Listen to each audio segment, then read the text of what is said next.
ಚಿತ್ರ observe ಮಾಡಿ, ಇಲ್ಲಿ ಏನಾಗ್ತಾ ಉಂಟು, ಇಲ್ಲಿ ಏನಾಗ್ತಾ ಉಂಟು ಅಬ್ಸರ್ವ್ ಮಾಡಿ.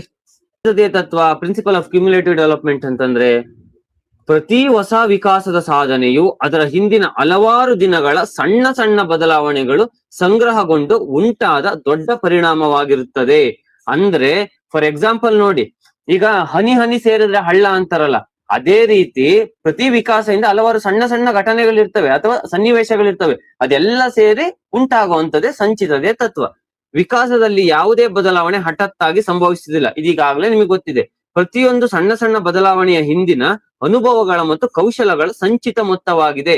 ನೆಕ್ಸ್ಟ್ ಕೇಳ್ತಾರೆ, ಪ್ರತಿಯೊಂದು ಸಣ್ಣ ಸಣ್ಣ ಬದಲಾವಣೆಯು ಹಿಂದಿನ ಅನುಭವಗಳ ಮತ್ತು ಕೌಶಲಗಳ ಸಂಚಿತ ಮೊತ್ತವಾಗಿದೆ. ಇದು ಯಾವ ತತ್ವ ಕೇಳ್ತಾರೆ? ಸಂಚಿತತೆಯ ತತ್ವ.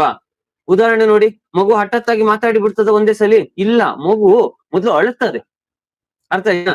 ಆರಂಭದಲ್ಲಿ ಹೊರಡಿಸಿದ ಮುದ್ದಾದ ಸಣ್ಣ ಶಬ್ದಗಳೇ ಸಂಗ್ರಹಣಗೊಂಡು ನಂತರ ಮಾತಾಗಿ ಬದಲಾಗುತ್ತದೆ. ಆಮೇಲೆ ಮಗು ಆಟ ಆಡ್ತಾ ದಿನನಿತ್ಯ ಬಂದಂಗೆ ನಾವು ಬೇರೆಯವ್ರ ಜೊತೆ ಮಾತಾಡೋದೆಲ್ಲ ಅವಲೋಕಿ ಕೇಳಿಸ್ಕೊಳ್ತದೆ.